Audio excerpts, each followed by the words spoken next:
Yung TARA system is nothing new to you. Your Honor, wala pa ako sa Customs. I was with Economic Intelligence and Investigation Bureau before I became an intelligence officer in the Customs. TARA system is because nalaman ko nga na mayroong TARA system, and every port have their own activity there. That's why dahil magkasama kami ng PDEA na nanghuli, I'm sure they were present today. Wala kaming pinakawalan kundi tinurn over properly sa PDEA. Then during the Senate hearing, nandun lang kami. I don't know what was the reason bakit nagkaroon ng conspiracy to import. Na present po ang PDEA during the time of the apprehension. Then the magnetic lifter loaded with shabu was also apprehended inside of the area of the Bureau of Customs. Hindi po nakalabas. Hindi pa po na-examine kundi that was already an abandoned shipment.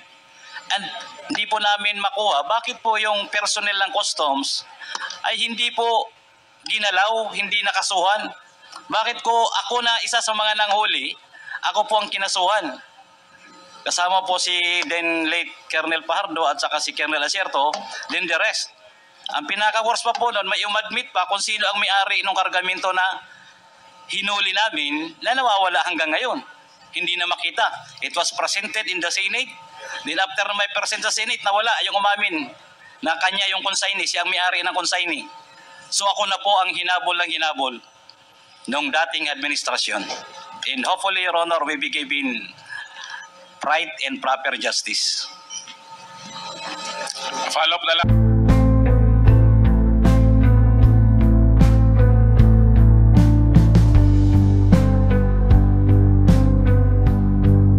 I'd like to direct some questions to Mr. Guban, if the committee would hear it. So, Mr. Guban, through the Honorable Chairman, matanong lang po, no? You too have had an experience in this TARA system. You have insights po, tama po ba? Yes, Your Honor, Mr. Chair.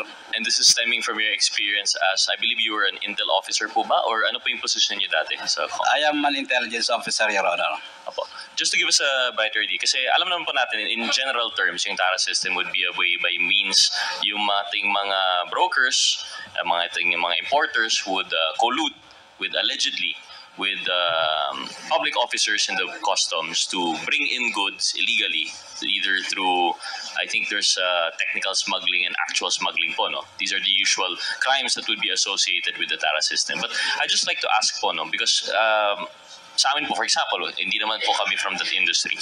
We don't understand po yung structure. Yung Bureau of Customs is generally, that's a national body po, no? Pero do we operate like our other agencies na by region po ito? Or ano po yung structure ng bureau? Yes, Your Honor, by district. Like for example, Your Honor, we have the different districts in Batangas Port, Subic, Davao, Cebu. Then in Manila, we have two ports, the Manila North Harbor and the South Harbor.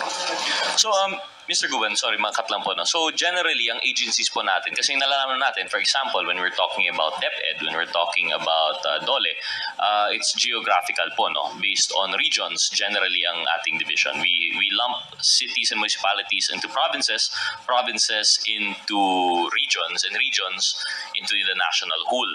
Pagdating po sa customs, it does not follow yung ating municipalities and city structure po, no? It's depending on the port. Depending on the port, Your Honor. Not exactly the geographical situation, Your Honor. Okay, so ang pinaka-basic structure natin would be district. The port district, Your Honor. Port and district. We're only talking of seaports po ba? Hindi po kasama yung mga airport? Kasama po yung airport, Your Honor. International Airport in Clark, Cebu, Mactan International Airport, then of course the NAIA. Okay, and I'm sure our current representative from Customs can confirm naman po, no? This is just general knowledge, tama po? That's correct, Your Honor. So we have districts, district collectors district, ano po yung tawag natin dito? District collector, Your Honor. The office, Your Honor, on that particular district ay collector, district collector, Your Honor. The pinaka-basic structure will be yung ports, yung districts natin, and then you have the district collector, which is the head, and they report, meron bang regional, meron bang by Luzon, Visayas, Mindanao, or straight to the bureau? Your Honor, diretso na po yan sa Office of the Commissioner. Okay, so the Office of the Commissioner, which is composed of how many commissioners nga po tayo? One commissioner, Your Honor, and I think this are about 3 deputy commissioner and 1 assistant commissioner. Yung deputy commissioners po natin, is that by operational area or different, Nationwide, Your Honor. nationwide, all three. So one commissioner, three deputies, and then yung district collectors po natin. Yes, Your Honor. Where does your intelligence office come into play? Your Honor, we have also Deputy Commissioner for Intelligence Group. Then to CIIS, Customs Intelligence and Investigation Service. Okay. And ano po yung trabaho ng ating intelligence service? Well, of course, Your Honor, we are gathering information who are those brokers and importers na illegally nag-i-import or fraudulently declaring goods na hindi tama at saka yung iba naman ay totally illegal or hindi lang technical smuggling kundi pure smuggling or outright smuggling. So yung target po ng inyong intelligence work is usually in the outside, yung mga those who would collude po, no, yung importers and brokers. Not only, Your Honor, that includes the inside because we are also working against the customs personnel, Your Honor. So yung BOC, merong opisina sa loob under the Deputy Commissioner for Intelligence Service po, no, that works on both ends. It's to catch yung mga smugglers that are working for yung private persons and also against yung mga public officials po natin. Yes, Your Honor.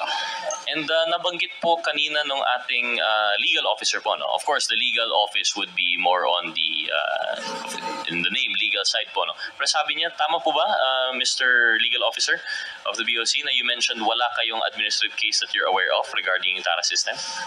Yes, Your Honor. Even in the Sandigan, wala po tayong mga cases that you're not aware of, mga cases filed against Bureau of Customs? I have a case which was, I think it's an entrapment, Your Honor. It was conducted by NBI. But the case was dismissed by the Regional Trial Court and pending admin case. And these were yung cases po regarding yung smuggling po talaga?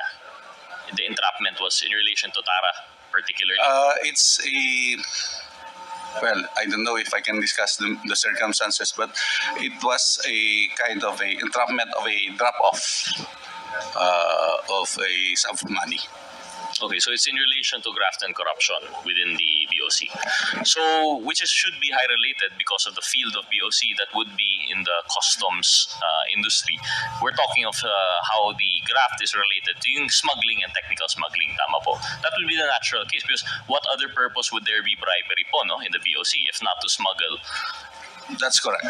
So in a way, it's related. And sometimes po, we have related yung ating mga drugs cases, which is what brings us here to begin with. You mean to tell me, just to clarify po, no? So you are aware of yung mga drugs cases po natin? In particular, sir, itong EMT case, we have had a conviction on this case, Your Honor. So you've had a conviction in this case, and actually, part of the legal service is kayo po mismo ang nagpa-file ng mga kaso, no? This was filed by the legal service, correct? And yeah, this has been, we had obtained a conviction on this case, but still under appeal. I did 3 accused filed an appeal, and the other one filed a motion for reconsideration. It's now pending before the court, Regional Trial Court, and the Court of Appeals. So, like the legal service po, through the Honorable Chairman, like the intelligence service, I mean, ang legal service po is pointed outwards towards yung mga private persons, yung importers, yung brokers, and also inwards. You would also file cases po against your own. Tama po ba? Yes, sir.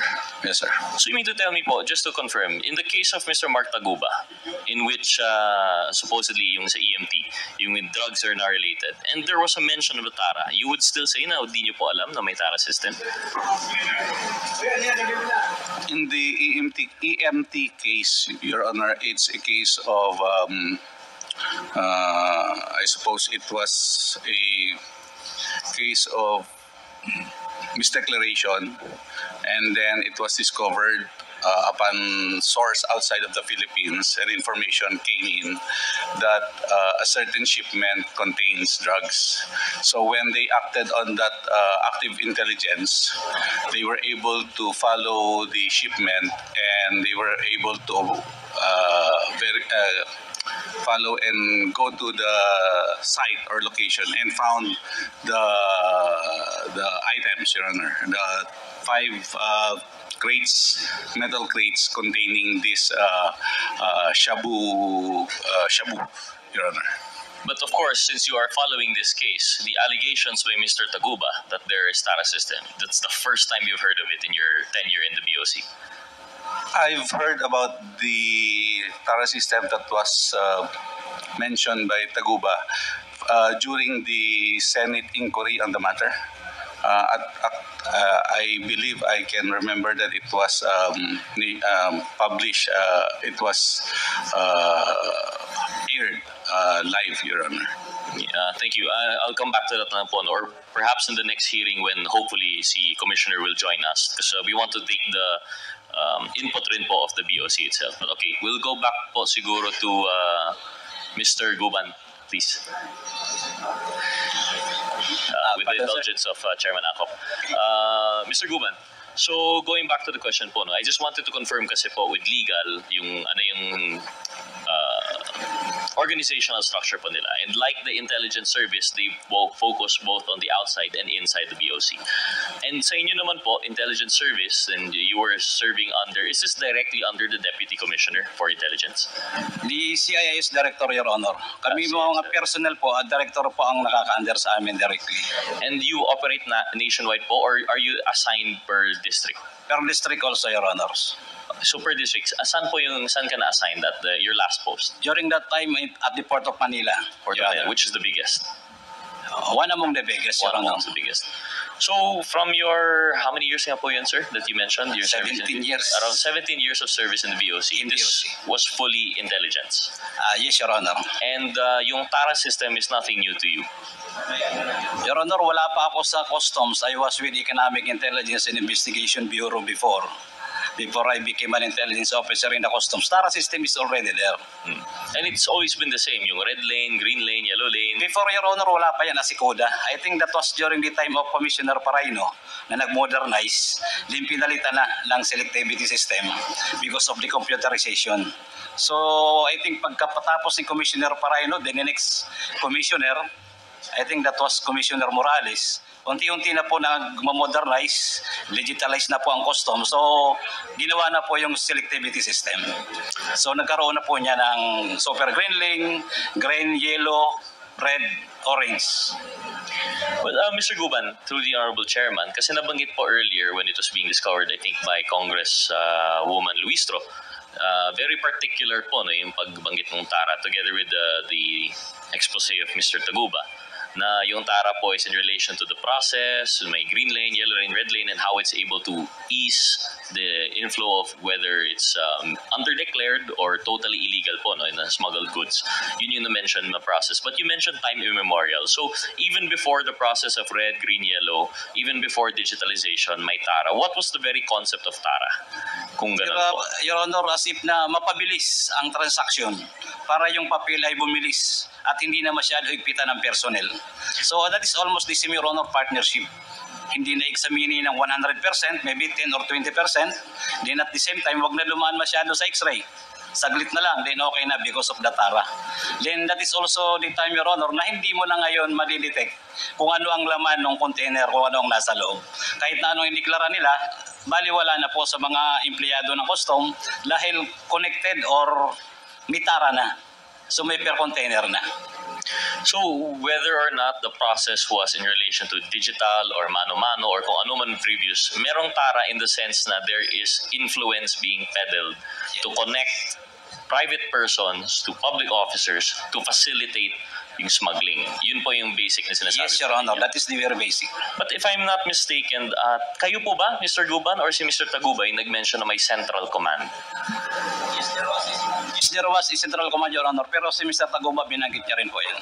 Ano banggit rin? But you are aware also of the central. Can you elucidate po, ano po yung central command that you're referring to? Well, I think, Your Honor, this started the central command from the time of Commissioner Paildon na naglagay silang lahat represented para mapabilis ang proseso. If not mistaken, I'm sorry, Your Honor, pero doon po yun ang central command na sila ang nagbibigay ng go signal to all the districts, including our offices, different offices, kung mali or hahabulin ng container o hindi. Then that was also the experience of Mark Tagoba. So it's not innately wrong. Yung central command pala is just a structural thing. That was already part of the structure, Your Honor. Okay, it's a structural thing, but it's the exposure to TARA which lends it to The most abuse. expensive, Your Honor, because it will not be done. Ang TARA doon sa Central Command, if there is no clearance from the higher officer, they will never impose any single centavo there if those people within that command does not have an approval, Your Honor. And maybe just a quick confirmation from Commissioner Faldon that this is the same finding that you've had despite during your tenure. Yes, Your Honor. We created Central Command to facilitate the processing of, that's one reason, the processing of, for trade facilitation. Number two is, because nalaman ko nga na mayroong TARA system. And every port have their own activity there. That's why the command system is the one who issues yung alert. And the representative of that command center is from the different, there are 6 deputy commissioners. So it's, hindi po siya 3, 6 po siya. So these are the experts, these are our technocrats who are homegrown there, understands the nitty-gritties of importation. They have representative in that command center. And this is headed by Deputy Commissioner Gambala at that time. This was also subject to some court litigation filed by some of the importers, but it was dismissed. In fact, it was also reinstated by one of the succeeding commissioner because it was really good. Kasi ang hirap 38 ports, kanya-kanyang alert sila eh. We do not want to burden the importation of commodities. That's why the purpose of the CENTCOM, Central Command, is to centralize the issuances of pag i-hold mo yung isang commodity. Kasi that is where the corruption starts. I-alert ka nila and then maglalagay ka para i-release. So we put that purposely to facilitate the trade. Nawala na yung kanya-kanya silang turf. So those representatives coming from the different 6 deputy commissioners' office come up with a collegial decision whether this commodity will be alerted or not. So it is a collegial body. It is also organized to stop the TARA system. Whether it become effective or not, that is why we have several apprehensions like the Mighty, who later on we file a case. Nanalo nga po tayo ng 33 billion. We have apprehended several yacht. May aeroplano pa kaming. So those are the result of that. But some importers did not like it because siyempre tatamaan ka kung meron kang nitty-gritties na ginagawa. So it's really the two sides of the coin. Who is nagsasabi ng totoo dito? So I leave it to your judgment whether it is.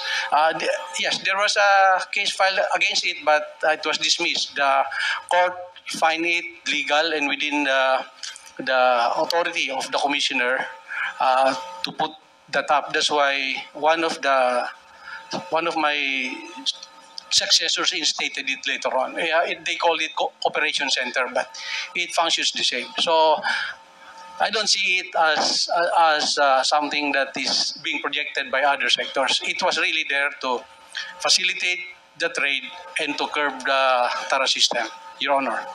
Thank you, former Commissioner. So just to clarify po, no, in your opinion, the creation of this operational center was to fight a parang decentralized TARA within yung mga district. We did not just create that. During my time, we put CCTVs nationwide in all the ports. So we have eyes on all the ports and all the offices. That's why many people do not like it. In fact, there were hundreds of officials na nahuli namin through that system dahil nakatuto kami. And we filed cases, may na-dismiss, mayroon captain ng customs police, nahuli namin dyan sa Taratara na yan, and was filed a case, dismissed. So, it was doing good when I was the one running it. That's why may mga umayaw dun sa sistema kasi nabago eh. Yung little turf nila in every port, nawala yon.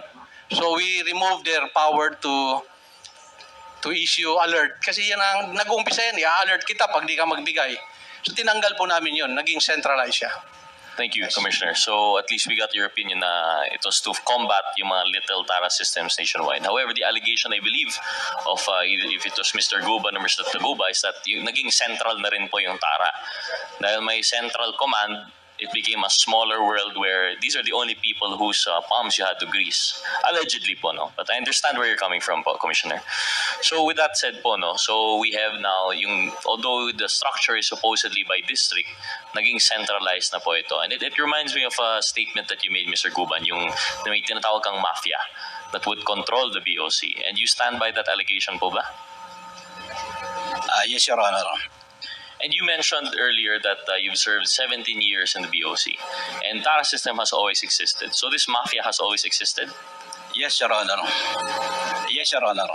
But this mafia would be composed of which personalities po ba? Well, different. That was during the time of the administration of the past administration, Your Honor, that there was a Davao Mafia. Yes, you mentioned particularly the Davao Mafia. Yes, and at the time you mentioned both officials, private persons, and there were importers that were participating. Although yung focus niyo po was mostly on yung public officials po, no? Public officials and private, Your Honor, because they are, sila po ang in fact, hindi yung commissioner ang nagko-control, but the Davao Mafia ang nagko-control ng customs during that time, Your Honor. Paano po yun nangyayari? If I understand the head of the BOC would be the commissioner po, or at least the deputy commissioners, how could you say that a mafia controls the BOC? There were calls na tumatawag, according to our reports, may tawag from the Davao to the commissioner, then the commissioner down the line pababa po. But sige po, so you're focusing mostly on the Davao Mafia. But you mentioned also that since time immemorial, before your 17 years, meron ng TARA. And it seems to be that what you are saying is yung TARA and the Mafia are closely linked. So even before this previous administration, may Mafia rin po ba? Inside of the customs, Your Honor, there is a group of syndicate people, Your Honor, na talaga nag-influence pagdating dyan sa TARA system. So nagbago lang in the past administration kasi the mafia was now outside. Different, Your Honor, yun. Yung iba yung before ng administration. Ngayon naman, Your Honor, kung sino po ang nakalagay doon, from the commissioner down, hindi po mawawalang TARA pag hindi inaaprobahan galing sa taas. But in either case, this is a case of influence peddling. Yes, Your Honor. Whether sa loob man, in the case of the mafia that existed prior to the last administration, or a hybrid in which public officers in the BOC and yung sa Davao Mafia, it's all about influence peddling to facilitate the smuggling. Yes, Your Honor, that is all about influence peddling. Siguro po, Mr. Chair, I'd have further questions for the BOC mismo. I'd like to reserve it siguro po for when Commissioner... Sinabi mo yung Davao Mafia and there are several calls made to the customs and you in fact said, kanina lang, I was listening, na hindi actually ang nagko-control sa BOC and Commissioner. Actually, it's the order directly from the Davao Mafia. Would you know? Kasi you've mentioned about certain individuals composing the Davao Mafia. Would you know, for example, as an intelligent officer at the time, who makes these calls? Who basically orders things around? Your Honor, based on my experience from the call of Davao, like for example, I experienced during the time of Commissioner Paildon na there was an instruction directly to me na i-release mo yung container because there was call from, well, sa bibig niya nang gagaling from Pulong in Mans. Then Commissioner called the director na get off that container because there was call. Thank you, Mr. Chair. For fairness sake, I'd like to solicit the what would be your position on that? What is your reaction that you that directly from you ordered that SAT to, I don't know, kayo ba ho yung, yes. I would like to request the resource person who gave the instructions to him. It was not Commissioner Faildon who gave that instruction that accordingly, based on the information you gathered, Congressman Pulong Duterte and Mans Carpio ordered the commissioner to do some things around customs. Tama po ba? Your Honor, to our director. Yes, Your Honor. It was not commissioner filed on. According to him, because of the call coming from the commissioner. Okay. Anyway, thank you very much, Mr. Chair. Thank you, Congressman Adyong. Decisions of the Honorable Jinky Luistro at saka kay Honorable Rog na it is an automated and it is a large scale system dedicated to battle corruption, but parang through the question and answers ko kanina, parang it is an intricate system, an updating and a modernization system, pero parang mas na-modernize yata yung corruption sa yung mga nangyayari sa loob, kasi nga when it's centralized, isa lang po pinapanggalingan ng order, unless na ang ginagawa sana is hiwa-hiwalay po yung gaya na dating gawin nila na parang devolve po yung function. So the TARA system in itself, Sir Jimmy, parang ang dating po ng TARA system is mas napapadali po yata yung mga nangyayari kung pabor dun sa taong gagawa ng kalokohan o may connection sa loob. Tama po ba? Yes, Your Honor, mas pabor sa kanila. So parang siya, magical system po talaga, hindi siya designed to matanggal po yung traditional na sistema. And I would believe na baka pati po itong mga magnetic lifters natin, saka mga x-ray po natin, itong magnetic lifter, yung x-ray, di siyempre, we would speculate na parang magical na rin po itong mga to. Kumbaga, depende po sa dadaan, depende po sa kliyente na papasok. Parang ganun po ba? Yes, Your Honor. Pagkakaibigan na, kahit tumatagal ang container sa loob ng yarda, madali lang ulit yun i-process, tumatiming lang sila. So yan po ang... Sige po, tuloy nyo lang. Yan po, pag dumaan po sa x-ray, pagka-enrolled na, so hindi na masyado bumubukas yung x-ray. Binibilang na lang. I'm doing this for a change, Your Honor, for reformation. Because I'm very thankful that the Honorable Commissioner has also admitted that there was really corruption. For a change, Your Honor, and for reformation. Ang TARA po ay automatic. Pag hindi ka enrolled, nahihirapan ang processor dahil naiipit minsan ang dokumento, natatagalan mailabas. Imbis na 2 days, 3 days, inaabot ng weeks, inaabot ng months. So kung enrolled ka ho sa lahat ng offices na dadaanan, and even I'm sure kahit paano pinadadalhan din po ang legal. So, I could not really, Your Honor, that is the truth. I've experienced that already. I have so many friends from legal. Kaya baguhin na po natin ngayon. Mawawala po yun pag isa lang ang opisina talaga tumanggi. Pag ang legal tumanggi, Your Honor, ipapuputol ko yung ulo ko. Pag nagdesisyon sila na walang lagay. Pag nandun sa kanilang dokumento. Now, that is a very big problem, Your Honor. If we want to clean the custom, let's all clean from head down the line. Dahil kung isa lang po ang unit na magki-clean, hindi po mangyayari. At hindi po yun mangyayari kung walang blessing the Honorable Commissioner. Dahil bingi-bingihan pero nandun sa likod ang kanyang kolektor. Hindi akin yan. Kanila yan. So, Your Honor, that is based on my personal experience for about 27 years in intelligence, Your Honor. And Mr. Chair, to manifest lang, I'm sure meron pa rin pong mga ganitong problema na existing right now with the interpellations of our chairman kanina. Sir Jimmy, would it be safe to assume na kung wala po kayo dun sa sistema na yon, sa TARA system na yon, ibig sabihin automatic listado na kayo na madidilis, yung mga part na kayo ng mga smuggler, if you're not willing to cooperate and be part of that so-called intricate na system po? Madidelay po yung proseso, Your Honor, yung dokumento mo, or baka mamaya mawawala pa kahit nakalads ka na, kahit computerized ngayon eh. Kung halimbawa 1,000, Your Honor, maano ko rin po kanina yung 2.5 na kinumpute ng dalawang kagalang-galang na commissioner po. Hindi po itong 2.5 times 2,000. Ang bawat part po about 8 or 10,000 containers dyan ang lumalabas daily. So yung nakatara dyan sa about 6,000. Yung green lane, super green lane, kahit multinational yan, in fact, nagbibigay pa yung mga facilitator yan eh. So yung TARA system po, it's about not only 27 billion, it's about 100 billion. So doon lang po yung sa isang port. Pag ang port pa po ng Manila International Container Port, Subic, Batangas, Davao, Cebu. So ilang ports po yun araw-araw na nawawala. That's for about 100,000 dapat po yan, Your Honor. Ang kwintadas po yan mula sa taas pababa, it's more than 100,000, not only 30,000. 10,000, maybe sa isang unit lang yun o sa unit lang namin yun sa CIS, unit ng police. Mas worse, pagka ang examiner appraiser. Then of course, the office of the commissioner and the office of the district collector. So kung yun po ay mawawala, magiging malinis. Mapiprevent po natin ang precursors ng droga, mapiprevent po natin yung illegal importation mismo ng droga, din makakatulong po sa ekonomiya.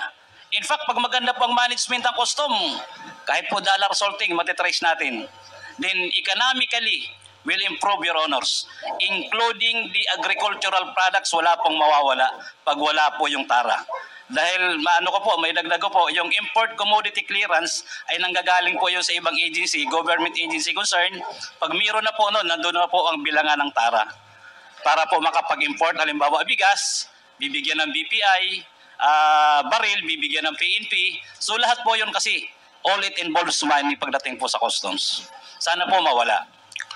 Yung nga po, Mr. Che, no, we can clearly see na dito po lifeblood po kasi itong parang part of the big lifeblood of our economy, itong mga ports natin, saka yung mga pumapasok, saka lumalabas. No? And Sir Jimmy, talagang based sa mga nasabi niyo po, no, talagang maniniwala ka talaga na did modernization help, or hanggat may mga kamay po dyan sa likod na pumipindot ng go signal, kahit anong klase pong sistema kaya mong palusutan dito sa ating mga ports saka sa ating customs. Tama po ba yun, Sir Jimmy? Would you agree? Yes, Your Honor. Pero nakakapag-abot lang tayo ng international standard. Pero yung corruption po hindi po nalilisen because of that modernization. Ang kailangan po doon, hindi malaman ng examiner at saka ng empleyado kung kanino yung kargamento. Hindi po ma-identify ang container na ito kay Juan de la Cruz. Ang kailangan po doon yung accreditation, yung account management office. Yung office na yon ay dapat po sigurado na yung mga incorporator, no, SEC registered company ay siguradong tama, hindi po bogus. Kasi wala pong makakasuhan dahil from amo, napaka-importante, doon pa lang po ay bogus na yung mga tao.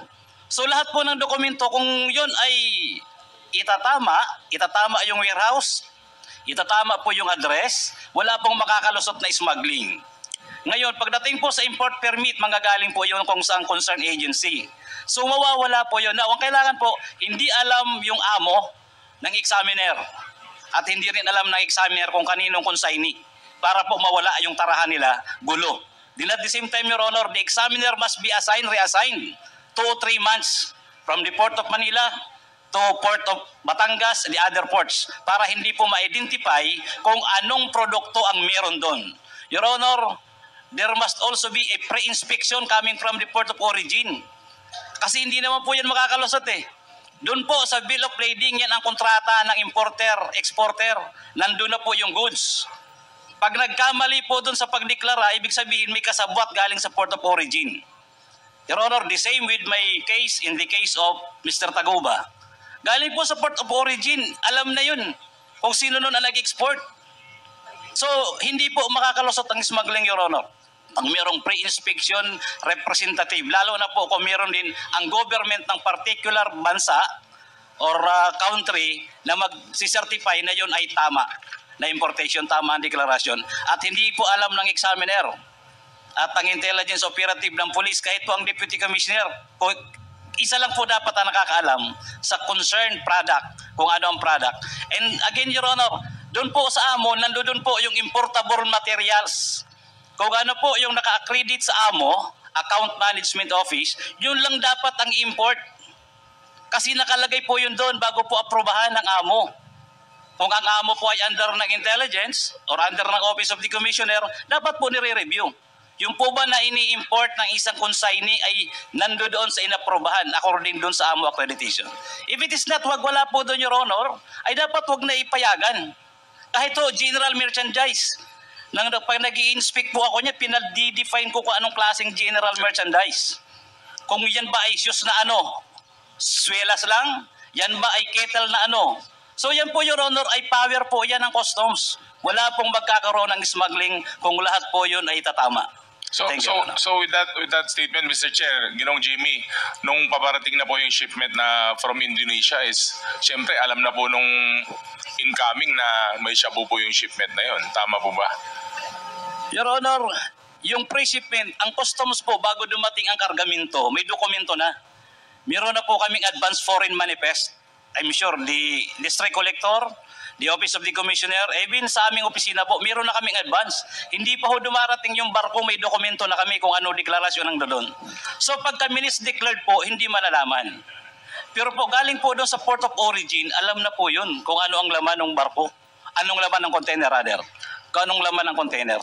Pero yun nga, pag hindi siya declared, pero there has to be someone who knows that there is an incoming na ganun po from our end. Tama po ba? Alam na rin nila na may parating na. Yes, Your Honor, kasi hindi po maglalakas loob yun mag-import kung hindi alam o hindi timbrado sa district o sa port na pagbabagsakan. Ibig sabihin, may linya na sila. Nag-uusap na sila, may presyo na yan kung magkano, kung paano gagawin. In my case, Your Honor, that is already more than 30 days. Abandon shipment, hindi nila ginagalaw. Tapos nung hinuli namin, kami ang kinulong. I'm very sure, the Honorable Commissioner nandito po. Abandon shipment yung hinuli namin. Wala pong nawalang kargamento kahit na ano sa loob. So, ibig sabihin, totally po nahuli namin yung shabu. Wala pong nawala kahit piso. Totally, hindi na ho nakalabas ang customs. So, ibig sabihin, may kasabot na yun doon sa district office or port na pagbabagsakan kung sino ang tuturuawi ng kargamento na yon, anong oras, anong gabi, or kaya ipaparalyze yung computer para mailabas po yung illegal na droga. Ano na, gagana na yung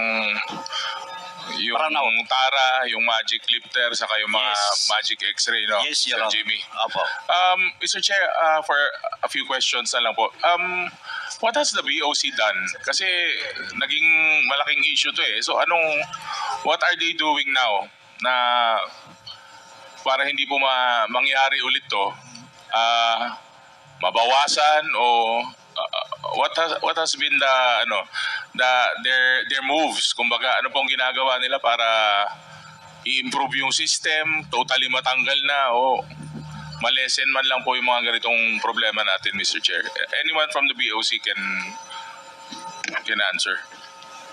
Mr. Chair, we have learned from this experience, from this incident involving this EMT case, Your Honor, so that in the parameters, we have improved the parameters that was inputted by the Risk Management Office, so that this kind of importers, EMT was I think a new, relatively new importer, but it was able to qualify, or he was nakalagay siya sa green lane. So from this experience, hindi na po pwede yun, sir, na ang isang relatively new importer with no parang history, very short history, hindi na pwedeng pumasok as green lane. So ito lang yung mga na may history na walang violation, sir. But again, Mr. Chair, parang these are minor improvements from what we're expecting, no? Kasi syempre, siguro I would like to ask the BOC as well. In one of your meetings or yung mga, syempre meron kayong mga ginagawang security measures. Was anyone in the meeting suggesting or even considering third party or upgrading of systems or additional security measures po? Currently, the Bureau of Customs is in the direction of pre-shipment inspection from the port of origin, Your Honor. Thank you, Mr. Chair. Last na lang po kay Sir Jimmy siguro at saka kay Sir Mark. Siyempre po, matagal na po kayo dyan. I mean, si Sir Jimmy, si Sir Mark, medyo mas masasabi niyo po ba na yung TARA system din po ang naging problema? At saka kung saan na kayo ngayon, yung sistema na yon na parang naging way of life, hindi ganun ka-foolproof. Tapos kayo pa po yung nadiin. Parang ganun na po yun eh. Ganun na pong dating nun eh. Naging biktima po kayo ng isang sistema na kinasanayan po sa BOC. Yes po, Your Honor. So sabi nga ni Kong Jingy kanina, yung fall guy talaga. Yung nangyari sa inyo, kayo yung mga fall guy. Pero for my last question, sir, kung meron po bang representative dito, sa mga nag-file po ng cases against you, bakit kayo po yung agad na mga finailan nila? Ano po ang kumbaga anong inspirasyon nila? Ba't kayo agad yun napasok at nabigyan na file ng sunod-sunod na mga kaso? Your Honor, sa case ko po ay pinaka-worst po yun dahil magkasama kami ng PDEA na nanghuli. I'm sure they were present today.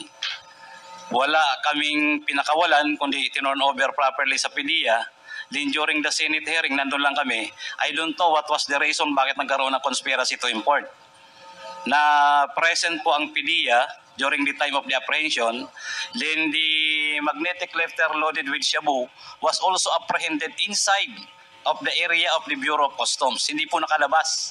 Hindi pa po na-examine, kundi that was already an abandoned shipment. And hindi po namin makuha bakit po yung personnel ng Customs ay hindi po ginalaw, hindi nakasuhan. Bakit ako na isa sa mga nanghuli, ako po ang kinasuhan. Kasama po si then late Colonel Pajardo at saka si Colonel Acierto, then the rest. Ang pinaka-worst pa po noon, may umadmit pa kung sino ang may-ari ng kargamento na hinuli namin na nawawala hanggang ngayon. Hindi na makita. It was presented in the Senate. Then after na may present sa Senate, nawala yung umamin na kanya yung consignee, siya ang may-ari ng consignee. So ako na po ang hinabol ng dating administrasyon. And hopefully, Your Honor, we be given right and proper justice. Follow-up na lang po, Mr. Chair. Sir Jimmy, what are you expecting from all of these hearings? Kaya si Sir Mark, may expectation pa po ba kayo? O siyempre, naisiwalat nyo na po yung mga statements, yung mga kailangan yung sabihin through your affidavits. Is there still hope? Meron pa po ba kayong ine-expect na mangyari po dito sa mga hearings natin? Thank you, Your Honor. Of course, Your Honor, we are expecting a speedy trial of our case, especially in my case that I am on appeal. Then at the same time sana, Your Honor, pairalin po yung tama na batas, rule of law. Huwag naman po sana yung impluensya. Dahil nakitang-kita naman po kahit na hindi pa po abogado, hindi masyadong marunong sa legal, nandoon po yung katunayan na wala po kaming ginawa kundi hulihin lang ang illegal na droga sa loob mismo ng customs at wala pong nawawala. Thank you po. Thank you. Thank you, Mr. Chair. Mr. Chair.